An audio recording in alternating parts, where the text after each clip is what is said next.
YS Sharmila ఇప్పుడు AP ఎన్నికల్లో centre point. అయితే వైఎస్ షర్మిలారెడ్డి అసలు పేరు మొరుసపల్లి షర్మిలా శర్మ అని వైసీపీ నేతలు ట్రోల్ చేస్తున్నారు. పెళ్లయ్యాక భర్త ఇంటి పేరు పెట్టుకుంటారని వెటకారమాడుతున్నారు.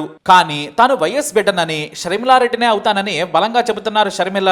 నా కొడుకు పేరు వైఎస్ రాజారెడ్డి, ఈ పేరు పెట్టింది కూడా మా నాన్నే అంటూ బలంగా చెప్పారు. మరి అసలు వైఎస్ షర్మిల బ్రదర్ అనిల్ ను ఎలా పెళ్లి చేసుకున్నారు, ఆమె మొదటి భర్త ఎవరు, ఎలా చనిపోయారనేది ఈ స్టోరీలో చూద్దాం. వైఎస్ షర్మిల డిగ్రీ చదువుతున్న సమయంలోనే మరుసపల్లి అనిల్ శాస్త్రితో ప్రేమలో పడ్డారు. హైదరాబాద్ లో చదువుతూ ఉండగా ఓ రెస్టారెంట్ లో కామన్ ఫ్రెండ్స్ ద్వారా అనిల్ కు ఆమె పరిచయం అయ్యారు. అయితే అప్పటికి అనిల్ పెళ్లి చేసుకుని తన భార్యకు విడాకులు కూడా ఇచ్చారు. అనిల్ శుద్ధ బ్రాహ్మణ కుటుంబానికి చెందిన వ్యక్తి. అతని తండ్రి ఇప్పటికీ పౌరోహిత్యం చేస్తూ జ్యోతిష్యం కూడా చెబుతూ ఉంటారు. అయితే అనిల్ మళ్లీ చదువుకుంటున్నారు. అంతేకాదు అమెరికా వెళ్లే ప్రయత్నాల్లో కూడా ఉన్నారు ఆయన. ఈ క్రమంలోనే అనిల్ శాస్త్రితో పరిచయం కాస్త ప్రేమకు దారితీసింది. ఇద్దరు ప్రేమించుకున్నారు, పెళ్లి కూడా చేసుకోవాలనుకున్నారు. ఇక పులివెందుల ఎమ్మెల్యే, పైగా మాజీ మంత్రిగా వైఎస్ రాజశేఖర రెడ్డి చాలా పాపులర్. దీంతో అనిల్ భయపడిపోయారు. ఎందుకంటే తాను శుద్ధ బ్రాహ్మణుడు, ఇటు షర్మిల కుటుంబం క్రిస్టియానిటీలోకి మారింది, వారు క్రైస్తవాన్నే ఫాలో అవుతున్నారు. కానీ వీళ్ళిద్దరూ ప్రేమ పెళ్లి గురించి ఆలోచిస్తుండగానే షర్మిల తల్లి విజయమ్మ బాంబు పేల్చారు. తన తమ్ముడు చంద్రప్రతాప్ రెడ్డితో పెళ్లి చేయాలని కోరారు. వాస్తవానికి ఎప్పటి నుంచో విజయమ్మ తన చిన్న తమ్ముడు చంద్రప్రతాప్ రెడ్డికి ఇచ్చి పెళ్లి చేయాలనుకున్నారు. ఏర్పాట్లు కూడా మొదలుపెట్టి షర్మిలకు చెప్పారు. అయితే షర్మిలకు ఈ పెళ్లి ఇష్టం లేదు. తన తల్లికి చెప్పినా కూడా ఫలితం లేదనుకున్నారామె. వైఎస్ కు కూతురు అంటే చాలా ఇష్టం, ప్రాణమని చెప్పొచ్చు. షర్మిలకు ఏది కావాలంటే అది క్షణాల్లో సిద్ధం చేసేవారు వైఎస్. అంతలా పెంచారు ఆయన. అంతెందుకు, తన కూతురు షర్మిల చిన్నప్పుడు అలగడం వల్లే సిగరెట్లు మానేశారని కూడా విజయమ్మ రాసిన పుస్తకంలో చెప్పుకొచ్చారు. అయితే ఇటు షర్మిలకు మాత్రం మేనమామను పెళ్లి చేసుకోవడం ఇష్టం లేదని, తాను అనిల్ శాస్త్రిని ప్రేమించానని చెప్పారు షర్మిల. అప్పుడు వైఎస్ షాక్ అయ్యారు. శాస్త్రి అని పేరు విని బ్రాహ్మణులా అని అడిగారు ఆయన. ఆమె అవునని చెప్పింది. దీంతో వైఎస్ కూడా వద్దని చెప్పారు. మనం క్రిస్టియన్స్, అతను బ్రాహ్మణుడు, రెండు విరుద్ధమైన కుటుంబాలు, సంస్కృతులు వద్దని వారించారు. నీ జీవితం బాగుండాలంటే మామను పెళ్లి చేసుకుంటే బాగుంటుంది, నువ్వు నా దగ్గరే ఉంటావు, బయటకు వెళితే వేరే వారికి కొడలు అవుతావని చెప్పారు. ఎన్నో రకాలుగా సర్ది చెప్పి షర్మిలను ఒప్పించారు. ఇక అనిల్కు ధైర్యం లేకపోవడంతో వెనక్కి తగ్గారు. ఆ తర్వాత చదువుకునేందుకు ఆయన అమెరికా వెళ్లిపోయారు. మరోవైపు మేనమామ చంద్రప్రతాప్ రెడ్డిని పెళ్లి చేసుకున్నారు షర్మిల. కానీ అత్తవారింటికి మాత్రం వెళ్ళలేదు. తాను చిన్నప్పటి నుంచి మామను చూస్తున్నాను, నాకు ఆయనతో సంసారం చేసే ఉద్దేశం లేదని తండ్రికి చెప్పుకొని ఏడ్చారు.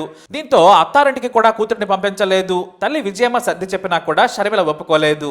ఆమె మనస్సులో అనిల్ తప్ప మరొకరు లేరు. దీంతో వైఎస్ కూతురి మీద బెంగతో విడాకులు ఇప్పించారు. పెళ్లైన కొన్నాళ్లకే గొడవలు, విభేదాలతో విడాకులు తీసుకున్నారు షర్మిల.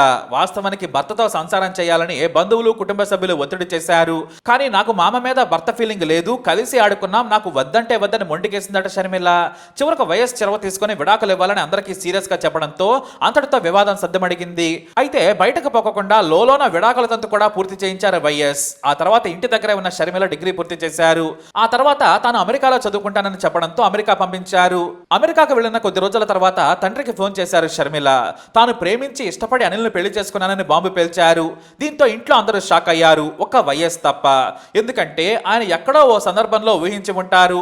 ఎందుకంటే షర్మిల ఏదైనా అనుకుంటే వదిలిపెట్టదు కాబట్టి కాస్త మొండి. అందుకే వైఎస్ పెద్దగా బాధపడలేదు. చివరకు అనిల్ గురించి కుటుంబ సభ్యులందరికీ చెప్పారు. అనిల్ని తీసుకొని ఇంటికి రాని చెప్పారు. అంత కూల్గా వైఎస్ ఒప్పుకోవడంతో షర్మిల కాస్త భయపడ్డా కూడా నాన్న నా కోసం ఏమైనా చేస్తారనుకుంది. కానీ అనిల్ మాత్రం భయపడిపోయారు. తాను ఒంటరిగా వెళ్లేందుకు అస్సలు ఇష్టపడలేదు. ఆ తర్వాత అందరూ ఆలోచించుకొని లోకల్లో మాట్లాడుకుంటే బయటకు తెలుస్తుంది కాబట్టి ఫ్యామిలీ అందరినీ అమెరికా తీసుకెళ్లారు వైఎస్. అక్కడే అనిల్ని పిలిపించారు. అక్కడే మాట్లాడేసి పెళ్లిని కూడా సెట్ చేసేశారు. అయితే తమ మతంలోకి మారాలని అనిల్కు షరత పెట్టారు వైఎస్ రాజశేఖర రెడ్డి. దీంతో ప్రేమ కోసం షర్మిలను పెళ్లి చేసుకునేందుకు ఏమైనా చేస్తానని హామీ ఇచ్చారట అనిల్. అంతే, చాలా సింపుల్ గా వారి పెళ్లి అయిపోయింది. మరోవైపు అమెరికాలో ఉన్నప్పుడు ఎవాంజలిస్ట్ అయ్యేందుకు శిక్షణ కూడా తీసుకున్నారు. అక్కడే బైబిల్ ని అవపోసన పట్టిన అనిల్ ఆ తర్వాత మత ప్రచారకుడిగా మారిపోయారు. బ్రదర్ అనిల్ గా అప్పుడే ప్రపంచానికి పరిచయం అయ్యారు. అతను బ్రాహ్మణ వ్యక్తి అని చాలా రోజుల వరకు కూడా ఎవరికీ తెలియదు, దగ్గరి కుటుంబ సభ్యులకు మాత్రమే తెలుసు. అలా వారి పెళ్లి జరిగింది. వైఎస్ షర్మిల భర్తగానే అనిల్కు ప్రచారం దక్కింది. కానీ ఆయన పెద్ద ఎవాంజలిస్ట్ అవుతాడని ఎవరూ ఊహించలేదు. తెలుగు రాష్ట్రాల్లో క్రైస్తవ మత ప్రచారకుడిగా ఆయన పేరు తెచ్చుకున్నారు. ఆ తర్వాత ఇండియాలోని క్రైస్తవ మిషనరీలో కూడా కీలక పదవుల్లో పనిచేశారు అనిల్. ఇక షర్మిల మొదటి భర్త చంద్రప్రతాప్ రెడ్డి సినీ నిర్మాతగా మారారు. యోగి సినిమాకు ఈయన సెకండ్ నిర్మాత. మొదటి నిర్మాత రవీంద్రనాథ్ రెడ్డి. ఈయన విజయమ్మ మొదటి తమ్ముడు. అయితే షర్మిల మొదటి భర్త చంద్రప్రతాప్ రెడ్డి కర్ణాటకలో ఒక పని మీద వెళ్లి వస్తూ ఉండగా ఆయన కారు ఘోర రోడ్డు ప్రమాదానికి గురి కావడంతో చంద్రప్రతాప్ రెడ్డి మరణించారు. ఇది కూడా ఆ రోజుల్లో సెన్సేషనల్ న్యూస్. అయితే బ్రదర్ అనిల్ ను పెళ్లి చేసుకున్నా కూడా షర్మిల మాత్రం నాన్న పేరు తన ముందు ఉండాలని చెప్పుకునేది. తండ్రి కూడా ఆమెకు సర్టిఫికెట్ లోనే కాదు అన్నిట్లోనూ అలానే ఉంచారు. ఇక అనిల్ శాస్త్రి కాస్త బ్రదర్ అనిల్ గా మారిపోయారు. వాస్తవానికి భర్త పేరే ఇంటి పేరుగా వస్తోంది. కానీ రాజకీయ అవసరాల కోసం వైఎస్ షర్మిల రెడ్డిగానే తనకు తానుగా పిలిపించుకుంటున్నారు ఆమె. అంతేకాదు నేను వైఎస్ కూతురిని, వైఎస్ షర్మిలారెడ్డిని, నా కొడుకు వైఎస్ రాజారెడ్డి అని కూడా బహిరంగంగానే చెప్పుకొచ్చారు షర్మిల. భర్త మాత్రం బ్రదర్ అనిల్ గానే పిలువబడుతున్నారు. అలా షర్మిల అనిల్ ఇద్దరు కూడా రెండో పెళ్లి ద్వారా ఒకటయ్యారు. వీరికి ఇద్దరు పిల్లలు. కొడుకు రాజారెడ్డి ఎంగేజ్మెంట్ ఈ మధ్య జరిగింది. ఇక వైఎస్ చనిపోయాక తెలుగు రాజకీయాలే పూర్తిగా మారిపోయాయి. ఎవ్వరూ ఊహించిన విధంగా మారిపోయాయి. వైఎస్ షర్మిల ఏకంగా సొంత పార్టీ పెట్టారు. ఇప్పుడు ఏకంగా జగన్ కి ఎదురుగా నిలబడ్డారు. మరి ముందు ఏం జరుగుతుందో చూద్దాం. మీ అభిప్రాయాన్ని కమెంట్ ద్వారా తెలియజేయండి. ఈ వీడియో అప్డేట్స్ కోసం మై ఛానల్ ఫాలో అవ్వండి. అలాగే తప్పకుండా సబ్స్క్రైబ్ చేసుకోండి.